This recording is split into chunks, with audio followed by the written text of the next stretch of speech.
Hello, I'm Malcolm Cox, and this is another edition of What We Are Reading. And what we're reading right now is this terrific little book, The Power of One by Tim Roberts. And we're on to our 8th look at this book and the topic of Christian unity.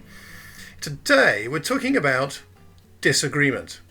If we're going to experience true Christian unity, we're going to have to know how to deal with disagreement amongst Christians. Jesus seems to presume that there will be disagreement. In Matthew 18, our verse for today, and verse 15, if your brother or sister sins, go and point out their fault just between the two of you.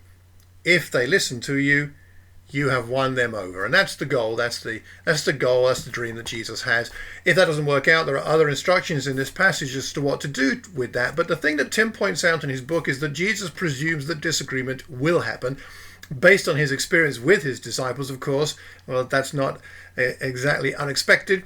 They themselves had disagreements between them, and so do we. Even true Christians find it hard to get along from time to time. Now, I think we probably all know that. But Tim points out something rather interesting here.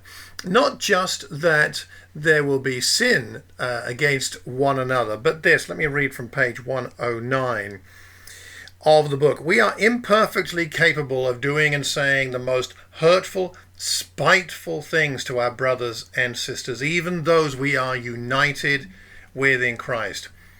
Aside from the sins of commission, my experience is we are more often guilty of the sins of omission.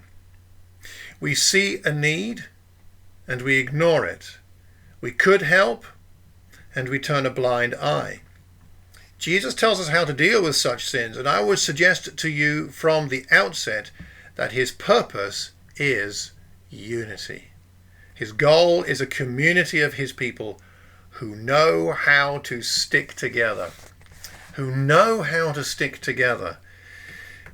People who stick together without disagreement are papering over cracks, they're shoving things under the carpet. It's not true unity.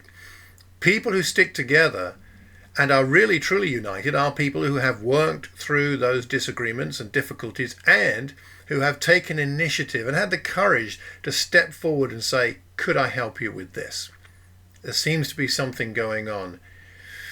And I think that's a great challenge for all of us because, at least for me, that takes significant courage to step out and speak up.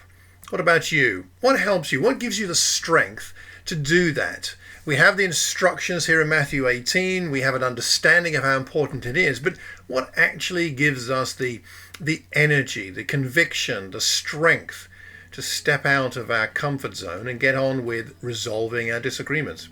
What helps you? Please share it with me and with the rest of us that watch or hear these. You can email me, mccx@mac.com, or you can send me a message or leave a message wherever you see or hear this recording. Until the next time, I hope you have a wonderful day and God bless.